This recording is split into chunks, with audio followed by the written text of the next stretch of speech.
kita nostalgia langsung tahu, dari jauh langsung tahu. Nah kalau frame mungkin dipakainya kurang nyaman ya, kurang nyaman, terlalu rigid. Nah akhirnya tahun kita ngumpul main jauh-jauh gitu, kemana di Amerika pulang gitu. Assalamualaikum sahabat Arka Garage dan teman-teman dari iosbmx.com. Kembali lagi ketemu saya dengan saya Daru di channel Hobis. Sayangnya kita semua Arka Garage. Hari ini istimewa banget nih. Kita lagi diundang di Mos Radio 105,8 FM. Saya di sini bertiga. Saya ajak Mas Levi. Halo. Dan saya ajak Mas Rahmat. Hai. Mas Levi dari Ketua ABI Jakarta dan Mas Rahmat dari Ketua OSBMX Tangsel. Kita mau ngomong-ngomong seru di programnya Mas Iwan. Ya. Pastinya seru. Apa tidak programnya namanya? Back in the Days. Oke. Stay tune. Sip. Balik lagi di Mos 1058 barengan sama Iwan Purwanto. Kita juga kalau di jam 6 sampai dengan jam 8 malam seperti biasa di hari Selasa udah masuk di Mos Back in the Days. Dan hari ini kita udah kedatangan teman-teman dari Old School BMX Indonesia. Sore semua. Gitu dong, jangan pada lemes teman-teman habis long weekend kemarin pas sekarang udah balik lagi aktif kan. Kadang-kadang orang ada banyak juga yang ngerasa aduh mesti lagi nih ya. Nah, Indonesia Old School BMX, IOS BMX gitu kan? Yes, Indonesian OS BMX Society. Oke, hari ini bersama Daru. Lu panggilannya Daru tapi nggak tahu nama panggungnya apa sih? Daru juga sih. Oke. Iya. Daru, lo kenalin dong nih teman-teman, walaupun Oke. kita juga pada kenal semua tapi biar most people tahu aja gitu ya. Iya. Jadi ternyata Mas Iwan ini ternyata pemain BMX juga nih. Iya. Ya, gua jadi keren juga. agamanya Jadi kita BMX ngobrol-ngobrol. Oke, kali ini saya bareng sama dua teman-teman nih. Ada Mas Levi. Oke. Mas Levi ini sekarang Ketua Asosiasi BMX Indonesia Jakarta. Wih. Dan dia mantan rider flatland nasional. Dan satu lagi saya mengajak Mas Rahmat dari Old School BMX Tangsel. Oke. Halo, Levi. Ya. Lu mentang-mentang sekarang ketua asosiasi BMX ya so bijak begitu kayaknya, so wise banget ya. Nggak ada yang bijak, cuman jaga image. Jaga image. image. Asli. Gitu ya. Oke, boleh cerita dulu nih Daru. Ya. Kayak awal-awalnya Old School BMX nih tahun berapa sampai tahun berapa sih yang bisa masuk di kategori Old School BMX gitu? Nah, oke, ini ceritanya bisa 2 hari 2 malam, nggak apa-apa ya. Singkatin dulu dong. Oke, jadi gini. Jadi yang disebut Old School BMX itu sebenarnya literally itu antara tahun 80 sampai 90. Oke, BMX keluaran tahun 80 sampai 90-an. Sampai 90. Jadi kalau misalnya kita tarik ke belakang nih, saya sedikit cerita tentang sejarahnya BMX. Oh, oke. Jadi BMX itu singkatan dari Bicycle Motor X, Bicycle Motor Cross. Jadi pertama dibikin itu tahun 62. 62 itu pertama BMX itu dipakai anak muda di Amerika. Itu kalau tahu namanya Swin Stingray. Oh, oke. Ya yang apa frame-nya rainbow gitu ya. Swin ini mereknya ya? Ya, merek. Jadi memang dia yang pertama kali bikin modelnya. Nah, saat itu supaya setelah terkenal, racing, setelah Bukan. sepeda race. Sebelum. Jadi sepeda zaman dulu buat anak muda nih, yang untuk pengen sepeda ajut-ajutan, mereka bikinnya sepeda model rainbow. Jadi yang frame-nya tuh yang bulat-bulat gitu. Oke. Nah, salah satunya yang terkenal mereknya Swin, tipenya yang Stingray. Saat itu ada film di tahun 70-an namanya On Any Sunday itu. Nah, tapi ternyata sepedanya ternyata mungkin dipakainya kurang nyaman ya. Kurang nyaman, terus terlalu rigid. Nah, akhirnya tahun 72 itu di Amerika lagi betul-betulnya main motocross. Jadi motocross tuh yang ada shock breakernya, ada tankinya gitu ya. Nah, akhirnya BMX bikin model tipe begitu, dibilangnya Moto X. Oh, jadi sepeda pakai shock-shock gitu kan ya? Betul. Tahu kan jauh dulu kan? Betul. Yang ada tangkinya. Iya, ada tangkinya, pula, tangki plastik gebrek-gebrek gitu kan. Nah, Iya. tapi sepeda itu ternyata nggak bertahan lama karena jujur dipakainya nggak terlalu nyaman. Akhirnya tahun 73 berubah berubah.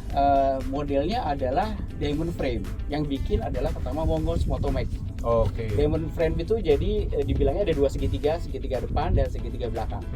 Itu dibilangnya diamond frame. Nah, lama tuh mereka bikin diamond frame, tapi ternyata orang-orang nggak terlalu aware dengan sepeda model begitu. Akhirnya tahun 82 keluarlah film E.T. Oh iya. Extraterrestrial, Steven Spielberg, dan dia mengambil, jadi si tokohnya si Elliot itu menggunakan sepeda tipe BMX yang disponsori oleh Kuwahara. Dan salah satu atletnya adalah si Bob Haro itu. Nah, begitu film itu terkenal dan dia box office, udah sejak tahun 82 seluruh dunia semua main BMX. Termasuk Indonesia. Ikonik banget gitu kan, adegan yang si itinya terbang lewat bulan gitu kan, betul. Kabur kan. Iya.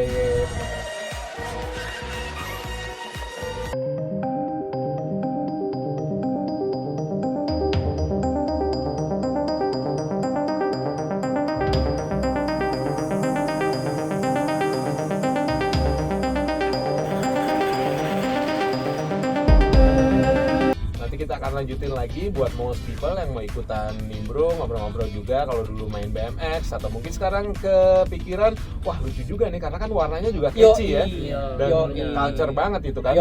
Nah, mau ikutan nanya juga silakan 0818 801058, nanti kita balik lagi di Most Back in the Days.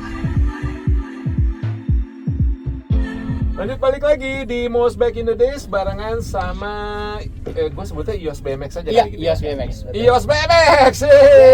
Nah, gitu dong biar rame. Sore. Oke.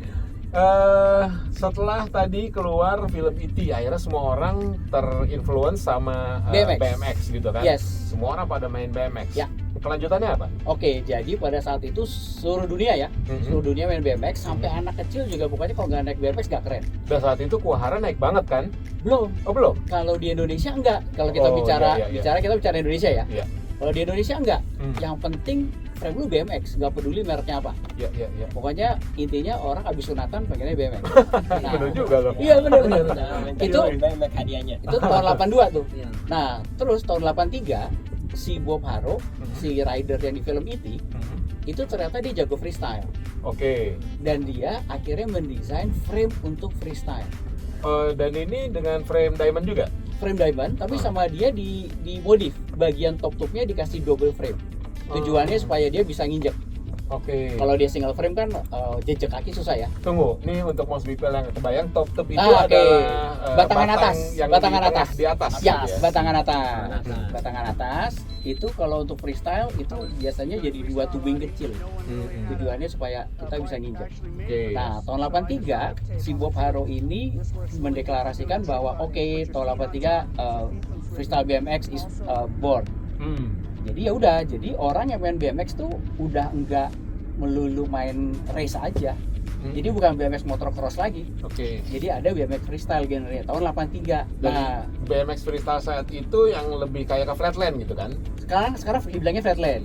Nah, kalau zaman dulu freestyle. Nah, jadi orang-orang nih zaman dulu kan susah ya. Beli majalah itu saya Indonesia ya? Indonesia ya. SD itu sekitar tahun 87 itu cari buku paling di Rubino Melawai lantai 2. Iya. Bener kan? Betul. Itu pun nggak bisa beli. Dan orangnya juga tahu, ini bocah nih, cuma lihat-lihat doang. Soal-soal pengen lihat, buka gitu kan? Bener. Nah jadi ya alhamdulillah ada temen yang memang mampu beli itu. Jadi kita naik ngelihat. Jadi sejak saat itu kita main ber-BMX tuh bisa ngelihat lo mau aliran yang race, apa lo mau freestyle. Dan saat itu belum banyak video gitu kan? Belum. Susah banget. Dan akhirnya zaman dulu majalah keluar dua macam tuh Mas. Sejak tahun 83 ada majalah namanya Freestylein. Sebelumnya hanya BMX Action sama BMX Plus. BMX Action, BMX Plus itu isinya hanya race aja, isinya tentang balapan aja gitu. Nah, begitu Freestylein itu BMX majalahnya kolaborasi antara BMX Race, BMX Freestyle sama skateboard. Nah, terus akhirnya tahun 83 akhirnya sudah mulai ada kompetisi BMX freestyle di sini. Dan akhirnya orang mulai melek. Wah, gila ternyata BMX bisa buat gini ya, bisa buat muter-muter segala macem. Dan keren ya ternyata. Kalau BMX old school zaman dulu kalau tanding tuh kita fashionnya ngikutin. Jadi pakai jersey-nya warna-warni, Warna-warni, sepeda iya. bannya warna-warni, pelek warna-warni, frame juga gitu. Jadi Peleknya pelek bintang ya? yo, Iya. pelek bintang is a must deh. Yo. Merek nomor 2, ya enggak? Yang penting Yang penting bintang. yang penting bintang, pelek palang ya enggak? Iya. Nah, Warna-warni, wah udah. iya, jadi ya udah sejak saat itu kita happening banget BMX sampai tahun 89. Udah tiba-tiba tren itu stop, BMX is dead tahun 89. Semua anak BMX gantung BMX, semuanya switch ganti main skateboard. 89, oh iya lebih eranya ke main Skateboard, skateboard ya? yes. Dan skateboard tahun-tahun segitu kalau nggak salah si Peralta atau siapa ya? Pokoknya ada yang datang ke situ tahun juga, 89 pada datang tuh. Ada Rob Roscoe, ada Jason Gis, ada Nicky Guerrero, ada apa lagi nih kacau banget. Jadi zaman dulu di Senayan di Stora. Gue pengen banget tuh saat itu nonton, cuma gue nggak dikasih waktu itu sama orang tua gue gitu. Kamu ngapain sih ntar kamu main-main begitu kan kecelakaan, aneh-aneh lagi gitu kan. Terus? Ya udah, jadi sejak saat itu teman-teman yang main BMX ya udah langsung switch main skateboard. Semua ya. Ya main skate, terus akhirnya ya udah kita SMA itu udah nggak ada yang main BMX, semuanya main skate sampai kuliah mulai 92 itu ya main skateboard. Ya mungkin dulu saya kuliah di Unpad satu-satunya yang naik BMX. Oh, tapi lu masih tuh? Iya, karena ada alasannya. Karena nggak sering beli gula kan? Oh iya. Karena nggak ada motor, apalagi mobil gitu ya udah. Adanya sepeda dari zaman SD gitu ya udah. Itu yang dibawa. Oke gitu ya. Iya. Oke. Bukan karena freak.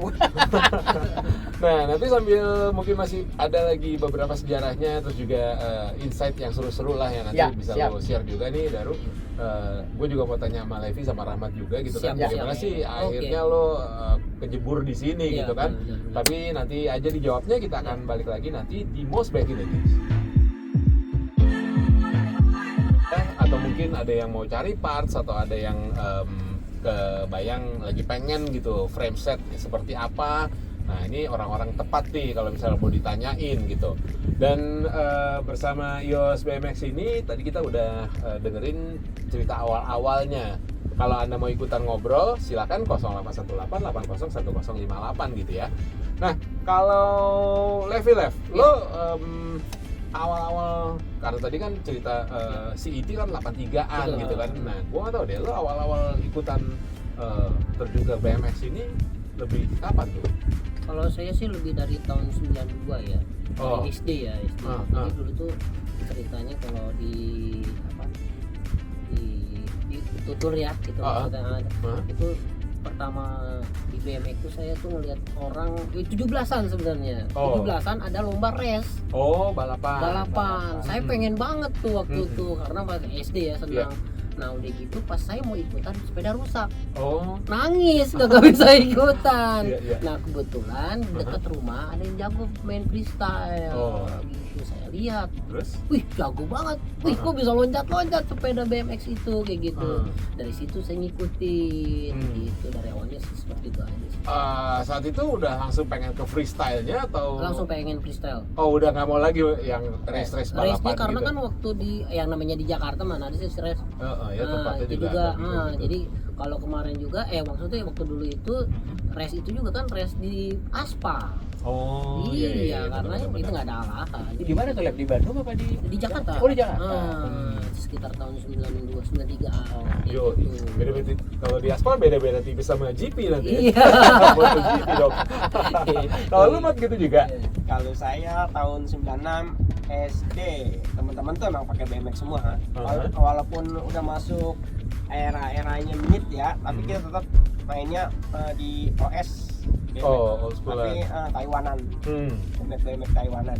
Oke. Dan situ kita ngumpul main jauh-jauh gitu, kemana kita ngumpul nih pulang sekolah. Itu aja sih. Nah, lo kenapa bisa keterusan sampai jadi atlet sampai sekarang? Lo sertifikasi ini juga dong, isi gitu ya? Iya, UCI. Oh, UCI juga ya? Ya. Oke. Jadi ceritanya dulu ketika kita kan sering ngumpul-ngumpul juga tuh sekitar 96, 97 itu di Senayan ada perkumpulannya kan, kita juga ngumpul nge-base camp di Senayan.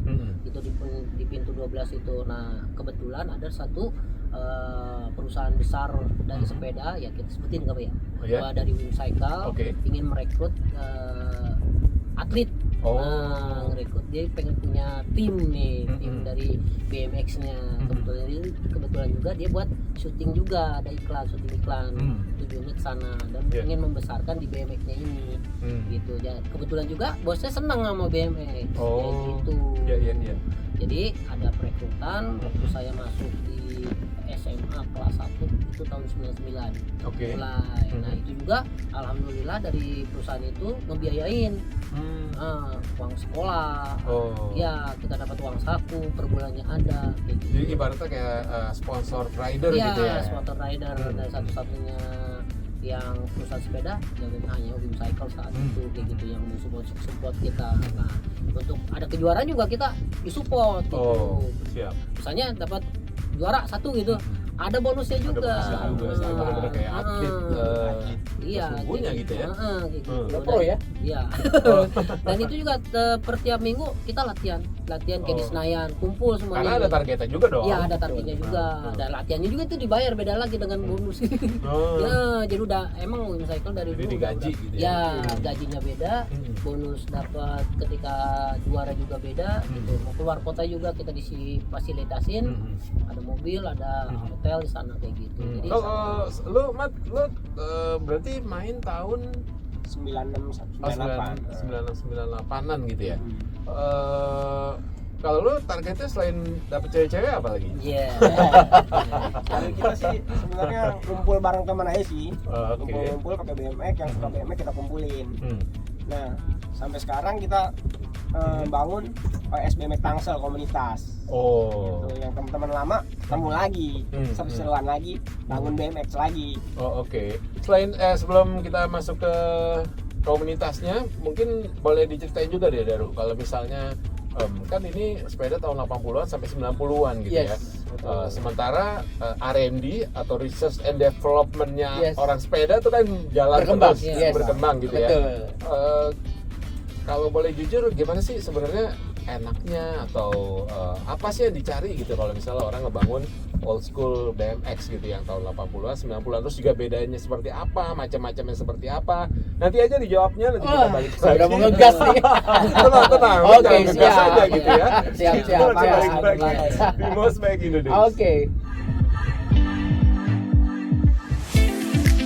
Lanjut balik lagi, masih di Most Back in the Days. Kita juga masih barengan sama teman-teman Yos BMX.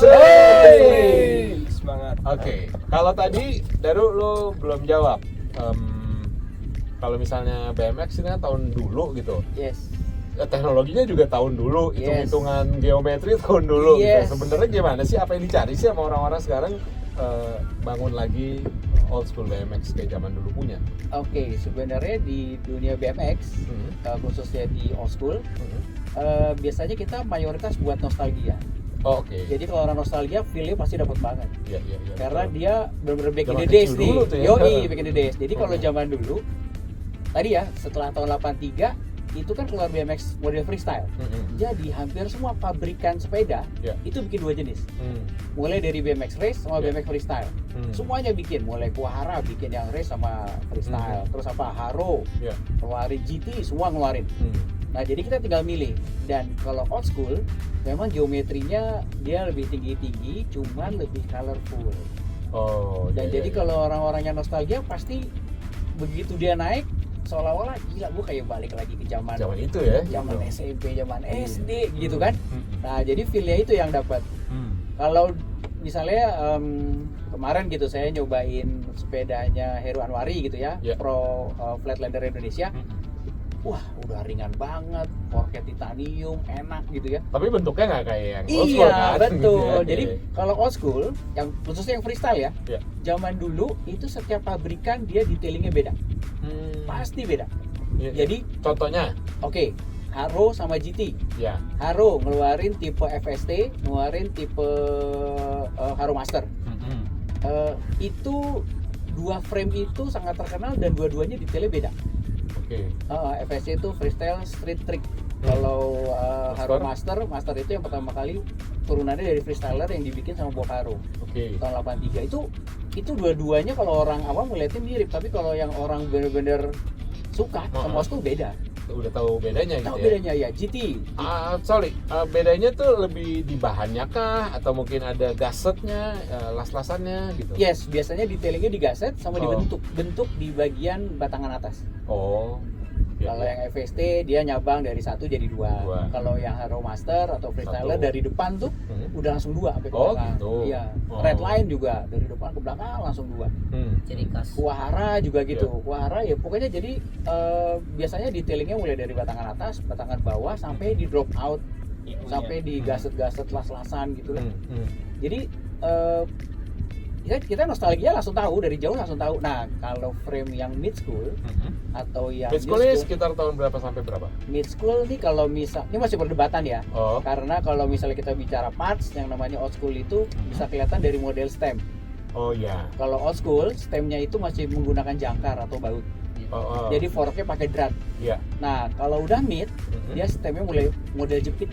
Oh. Jadi stemnya tuh polosan.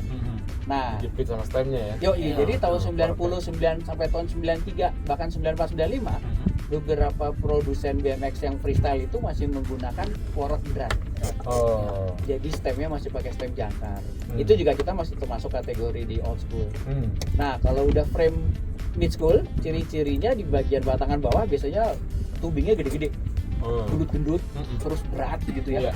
Nah, begitu generasi new school, udah flatland, street sekarang, itu semuanya mirip. Jadi punten ya gitu. Kalau saya dari jauh nggak bisa bedain tuh. Ini apakah ini frame WTP lah atau ya macam-macam. Fly, RS. Iya, area sudah saya nggak bisa bedain. Iya. Kalau untuk dari anak-anak BMX-nya sendiri yang sekarang udah bisa bedain. Oh Iya. itu. Oh, itu karena udah lebih dia. kenal Iya, bentuk lebih ya. Iya, kenal betul. bentuk. Iya. Tapi detail dari jauhnya nggak kelihatan Iya, ya. kalau Karena dia dari diamond jauh, frame aja 2 segitiga depan belakang. Tapi kalau lo sendiri lah ngerasain, lo kan main flatland ya. Iya. Si old school frame set ini enak gak sih apa? Gimana ya? Jadi Terus kalau bisa dijabarkan balik lagi ya, kalau posturnya untuk orang Indonesia nggak cocok banget. Oke. Menurut saya ya. Iya, itu panjang-panjang gitu Betul, ya rasanya. panjang. Iya, Kayak betul, gitu. panjang-panjang. Gampang Jadi- nyangkut. Jadi dulu juga kita mengakalinya itu bikin frame sendiri atau frame-nya dipotong kayak gitu. Oh, Jadi oke. menyesuaikan badan kayak gitu. Kelihatan jadi mini velo dong. Ya mau nggak mau gitu. Jadi Iya, iya, ketika itu dipotong atau kita bikin frame sesuai dengan badan itu dapatnya cepet. Iya, iya. Karena Jadi, lebih sesuai sama kita juga badan nggak kita maksain, gitu kan. Iya. nggak maksain dalam satu apa. Oh ini trik begini kan dengan beratnya, tahu kan? Kayak Iya, dulu kan karena berat masih kayak besi gitu gitu. ya. Iya. Gitu. Bukan Jadi high seperti ten itu. juga, bukan promoli juga gitu kan. Gitu. Lo juga ngerasa sama, Mat? Iya sama. Gitu ya? Halo mah ngangguk-ngangguk aja lo sama-sama. Ya udah, nanti kita balik lagi, jangan kemana-mana. Obrolan masih panjang dan seru. Tetap di sini di Most Back in the Days.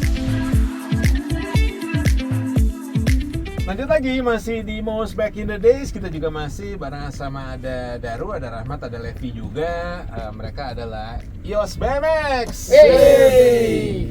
Oke, kalau ngomongin BMX old school, selain warnanya, terus juga bentuk-bentuknya gitu kan. Kalau yang most wanted atau lagi dicari itu yang kayak apa sih? Oke, zaman dulu ya. Iya. Kita bicara back in the days tahun 85 sampai 88. Oke. Kalau yang paling eye catching adalah Relic Tim Burner. Timur. Tim Burner itu yang warnanya biru, kuning, merah, putih itu. Gripnya kuning gitu ya? Atau- Enggak, gripnya hitam. Oke. Gripnya hitam, cuman frame-nya tuh belang. Dari Oh. depan biru, ada strip warna kuning, terus merah, terus putih ke belakang. Oh. Dengan peleknya warna putih. Old school ology yoi. gua kurang. Oh. Oke, jadi Nah, ada terus gitu. kalau yang untuk freestyle yang paling dicari adalah GT. Oh. Karena GT pada saat itu toko-toko tuh masukin namanya GT World Tour. Itu udah bener-bener warnanya warna pastel, ada warna birunya biru muda, hijau muda. Itu udah full bike, udah warna-warni, terus udah pakai peleknya pelek racing itu. Oh, bintang. Pelek bintang. Oh. Jadi orang pas ngeliatin, wah keren banget. Dan orang-orang yang nostalgia pasti yang bener-bener dicari zaman dulu pengen punya itu adalah cuma 2, Relic dan GT. Iya, yang paling terkenal ya di sini waktu itu ya. Yes, karena yang merek-merek lain agak sulit. agak sulit nyarinya. Oke, tapi kalau misalnya merek-merek lain di luar dominasi tadi ada apa aja sih kayak Skyway? Ya gua sih kalau lihat di BMX Plus tuh ada Skyway, ada Kuahara, ada yang lain-lainnya. Yoi, jadi kalau misalnya kalau misalnya Relic kan di sini kan pasti yang masukin memang agen resmi, jadi memang buatan Inggris ya. Itu harganya mungkin guys tuh gua. Iya benar. Itu harganya kisaran berapa tahun? Kisaran 375.000 lah yang paling high end ya. Jadi harganya itu macam-macam, ada warna hitam, ada chrome dan segala macam lah, paling unik yang Timberland. Kalau GT itu harganya sekitar 375 juga. Itu yang udah full bike. Udah pakai pelek bintang warna-warni lah, World Tour gitu ya. Nah, untuk merek-merek lain itu harganya udah gelap tuh, apalagi udah import full. Kayak misalnya Diamondback Formula One. Formula One itu salah satu top of the line-nya BMX tipe race. Dia kombinasi buatan Jepang, terus dia ringan dan dia juara di beberapa kejuaraan di Amerika. Itu full bike-nya tahun 87, harganya 1 juta. Wih, sedangkan sepeda Taiwan, babe gue beli Vespa aja tuh cuma 600. Iya betul mas, betul. Iya betul, itu harganya 1 juta karena orangnya langsung import sendiri kan, full bike. Kalau sebagai perbandingan, zaman dulu sepeda-sepeda yang kita pakai nih, ada Golden Eagle, kan banyak tuh, ada Oyama. Itu harganya full bike-nya 35.000. Oh gitu ya? Yes. 35.000, terus atasan dikit 70.000. Ya udah, terus habis itu Relic GT udah 300 something lah. Habis itu yang atas-atas itu kalau mulai dari Kuahara, ada Kuahara Nova, ada Kuahara ET. Nah, itu udah harganya udah di atas 500. Yang paling mahalnya dulu Formula One 1 juta. Lu udah cek kodam belum sih dia? Apa-apa aja gue bingung.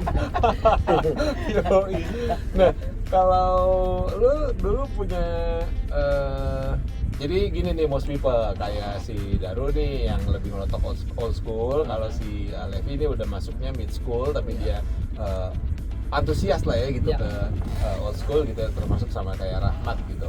Kalau lu sendiri ngelihat dari perkembangan yang ada, lu sebenarnya lagi naksir apa?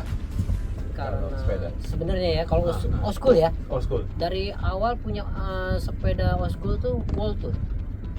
Iya. Karena saya juga sebagai atletnya juga harus yang enak gitu maksudnya. Yang dipakainya yang enak. World Tour ini recommended banget buat freestyle gitu, karena emang di videonya atau di yang menciptakan banyak gaya ya old school ini gitu ya. Cocok gitu buat dipakai gitu. Kalau untuk yang lain kayak Diamondback, kayak Relic enggak cocok. Dan itu lo pernah udah rasain juga gitu ya? Rasain enak banget. Lo juga kayak gitu, Mat? Atau lo lagi ngincar apa? Udah ngincar sih. Udah insap lo ya? Udah ada performer. Dyno udah ada. Dyno udah ada. Dyno juga kayaknya lumayan dikejar ya, banyak. Iya, Dyno itu second brandnya dari GT. Jadi Dyno itu sebenarnya zaman dulunya dia bikin aparel tuh. Dia hanya bikin jersey, dia bikin sepatu gitu ya. Terus akhirnya sama GT di sponsorin, lu ngedesain deh supaya sepeda gua sponsorin, udah makanya akhirnya keluar Dyno. Ini ada Om Wijat Miko, kalau dia bilang OS BMX Rally Burner dia bilang. Yes, betul. Apalagi sih yang menarik dari Rally Burner ini? Relic Burner. Lu masih pegang nggak nih Om Jatmiko? Kalau masih mungkin boleh nih nongkrong sama teman-teman ini. Yoi, silahkan pantau tuh websitenya www.iosbmx.com. Sana update juga. Umur juga bebas. Umur ya? bebas. Asal nggak ngeselin aja. Jadi keunggulannya Relic itu frame-nya kuat, dibanting kayak apapun nggak akan patah. Itu bahannya masih besi kan? Masih besi. Dan las-lasannya juga masih berundul-berundul gitu. Iya, tapi nggak pernah tuh dapat cerita Relic frame-nya patah. Zaman dulu freestyler Indonesia itu untuk freestyle pakai sepeda Relic. Karena kan keterbatasan macam-macam ya. Iya. Keterbatasan mungkin susah beli sepeda yang baru. Ya udah akhirnya sepeda apa adanya dipakai buat freestyle. It's okay, nggak masalah. Nanti kita juga mau nanya karena ada yang nanya lagi tentang GT Mach 1 sama Diamondback Turbo gitu ya. Yang kemana-mana nanti kita balik lagi di Most Back ini.